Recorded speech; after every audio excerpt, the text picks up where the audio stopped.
বেশ কিছুদিনের একটি ইচ্ছা আজকে পূরণ হতে চলেছে। নমস্কার বন্ধুরা, শুভ সন্ধ্যা। কেমন আছো সবাই? আশা করি যে যেখানে আছো ভালো আছো এবং সুস্থ আছো। আজকে আরও একটি নতুন মিনি ব্লগে তোমাদের জানাই অনেক স্বাগত, অনেক ভালোবাসা। অনেকবার শুনেছি কিন্তু চোখে দেখা সৌভাগ্য হয়নি গঙ্গা আরতি কেমন, তাই আমার সেই ইচ্ছে পূরণ করতে আমার কর্তামশাই আমাদেরকে নিয়ে বেরিয়ে পড়েছি গঙ্গা আরতি দেখার জন্য। এখানে বক্সে বাজছিল ভক্তিগীতি, তাই তার সঙ্গে সবাই তালে তাল মিলিয়েছে।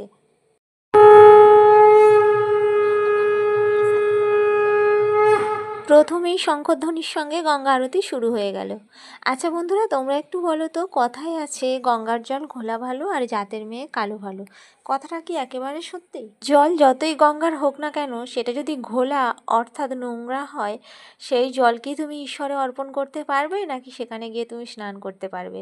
আমার মনে হয় এটা কথার কথা। আর রইল পড়ে জাতের মেয়ে কালো ভালো। আচ্ছা, জাতটা তো কোনো না কোনো কারণে মানুষের সৃষ্টি, সে যাই হোক। আমি তো এটুকু বুঝি না যে জাতের মেয়ে কালো হোক আর ফর্সা হোক, তার ব্যবহারটাই তো আসল, না? আমি জাতের মেয়ে নই, আমি যে বাড়িতে বিয়ে হয়েছি, আর আমার ব্যবহারটাই তো সব থেকে আগে। আমি জাতের হই আর না হই, কত তো দেখি সেই জাতের মেয়েরা বউরা এসে কত কিছুই না করে। তাহলে তারা কি সত্যিই ভালো, নাকি এগুলো সব নিছকই কথার কথা? যাই হোক, তোমরা কিন্তু কমেন্ট করে অবশ্যই আমাকে জানিও।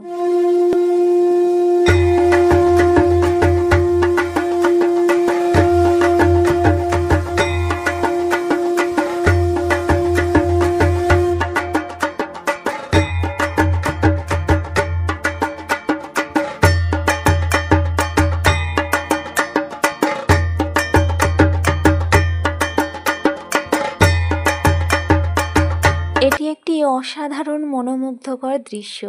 যারা চোখের সামনে থেকে দেখছে সত্যি চোখ জুড়িয়ে যায়। অসাধারণ সুন্দর মিউজিকের সঙ্গে সঙ্গে এই যে গঙ্গা আরতি। আজকে আমি তোমাদের যে ভিডিওটা দিচ্ছি, এটা বেশ অনেক দিন আগেরই ভিডিও। তোমরা অনেকেই বুঝতে পারছো আশা করছি।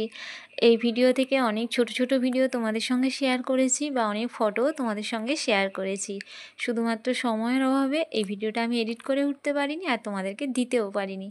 যাই হোক, আজকে যে সুন্দর মুহূর্তটা আমরা কাটালাম, সত্যি বলছি এর আগে না এত আনন্দ পাইনি।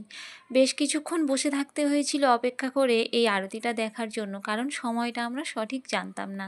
তাই ঘণ্টাখানেক বসে থাকার পরে আরতিটা শুরু হয়। আজকের এত সুন্দর একটি দৃশ্য দেখার পর এই সন্ধ্যাটা আমার জীবনের স্মরণীয় একটি সন্ধ্যা হয়ে থাকবে। বন্ধুরা, ঈশ্বরের কাছে কামনা করি তোমরা সবাই ভালো থাকো, সুস্থ থাকো।